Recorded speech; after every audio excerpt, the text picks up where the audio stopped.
Já estamos de volta e o quadro Olho no Olho de hoje vai falar sobre um problema muito comum em crianças recém-nascidas, mas que pode afetar também os adultos. É a obstrução do canal lacrimal. Nas crianças, uma massagem simples na região pode ser a solução. Já os adultos precisam se submeter a uma cirurgia. Nos dois casos, os sintomas são os mesmos: lacrimejamento excessivo e constante em um ou nos dois olhos. Olho no Olho. Oferecimento CLDO e CCO, tratando seus olhos com excelência.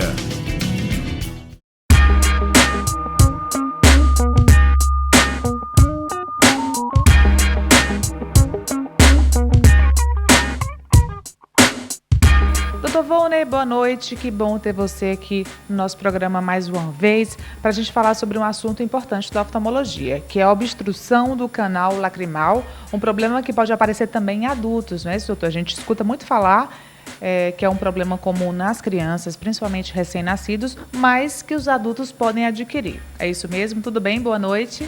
Boa noite, Natália. A obstrução do ducto nasolacrimal, ela é muito comum em criança. Muitas crianças nascem com esse ducto obstruído total ou parcialmente e promove aquele lacrimejamento constante, certo? É o principal sintoma? É o principal sintoma. Só ele? Só esse sintoma?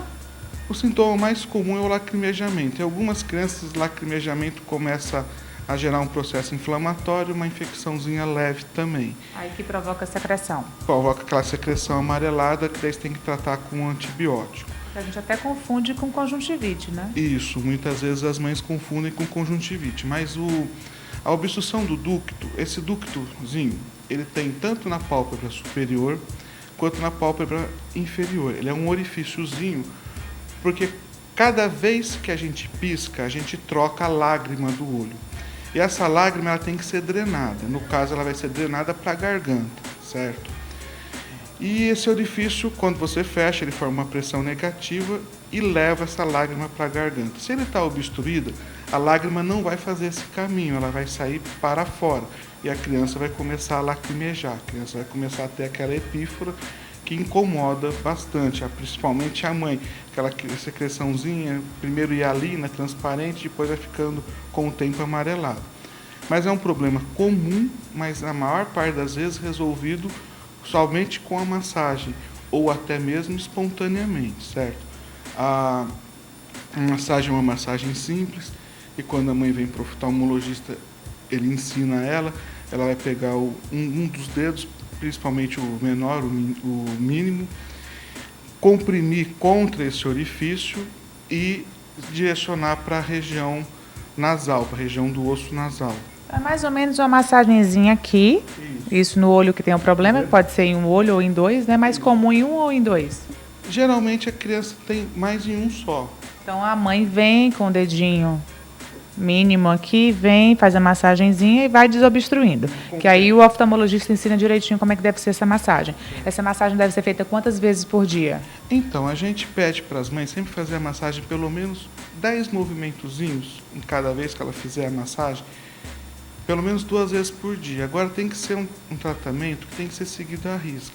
Geralmente a gente pede para a mãe começar a fazer a massagem e ela começa a ter uma melhora no começo e já para. Então ela tem que fazer a massagem por pelo menos 2 ou 3 meses.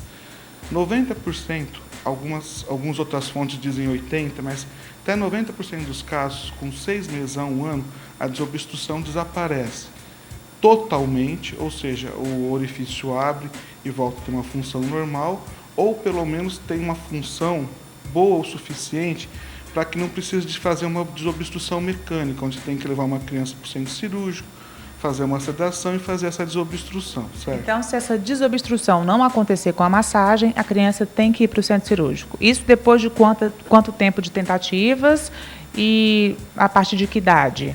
A gente só pensa nessa desobstrução mecânica a partir de 1 ano.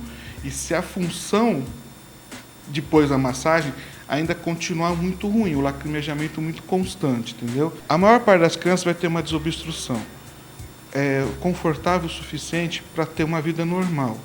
Então, assim, em uma situação como uma gripe, um quadro de obstrução e congestão das vias aéreas superiores, esse lacrimejamento pode vir a aparecer novamente. Então você não vai submeter essa criança a uma cirurgia num caso em que esse lacrimejamento aparece em uma ou outra circunstância. Agora, se continuar lacrimejando muito, é um desconforto para a criança, daí a gente leva para o centro cirúrgico e faz a desobstrução, que é um procedimento rápido, é um procedimento seguro. O único grande, assim, às vezes, um temor que as mães têm é porque você tem que sedar a criança, entendeu? Mas os anestesiologistas fazem isso com muita segurança. Aí usam o quê? Alguma cânulazinha para desentupir esse canal? Isso, desobstruir? Na desobstrução mecânica, na criança, geralmente a gente usando uma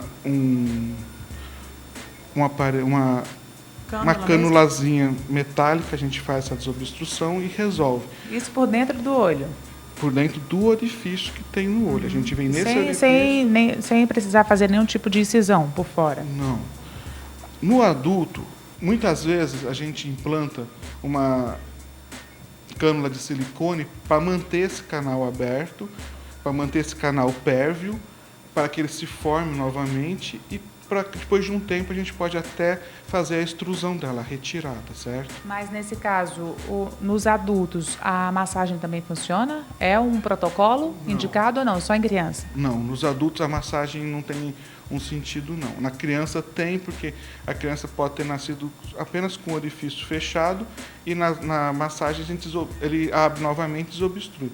No adulto não, no adulto isso é adquirido ou por trauma ou por outros motivos, que a massagem não vai ter eficiência nenhuma. Você tem que refazer o canalzinho. Então não tem outro meio, tem que ir para a cirurgia. No adulto o método é cirúrgico mesmo. E o sintoma é o mesmo? O sintoma é o mesmo, o lacrimejamento constante. Se você está lacrimejando, então, constantemente, tem que verificar isso. Vir para a consulta oftalmológica é um problema fácil de ser detectado? Na consulta oftalmológica, o oftalmologista detecta, diagnostica e encaminha para a resolução. Mas também tem que lembrar que o lacrimejamento pode ser em decorrência de outras causas e vai fazer o diferencial para ver se realmente é uma obstrução ou é outra causa que vai fazer o tratamento mais adequado. Né? Doutor, e caso realmente seja detectado, seja confirmado que é um problema de obstrução nesse canal, no caso das crianças, e a criança não se submeter a esse procedimento cirúrgico, o que é que pode acontecer? Quais são as consequências para esse olho? A consequência é só que ela vai ter esse lacrimejamento constante, não vai atrapalhar o desenvolvimento dela nem nada. Mas ela vai infecção, pode provocar alguma infecção? Pode ter infecções de repetição, que vão ter que ser tratadas com antibiótico, entendeu? Mas... que podem gerar uma perda de visão, por exemplo, em consequências mais severas? Então, só se a mãe não trouxer, não fizer o tratamento, não tiver o mínimo de cuidado, entendeu? Geralmente a gente não vê perda de visão por causa de uma obstrução de ducto. Mas assim, geralmente traz porque é muito incômodo.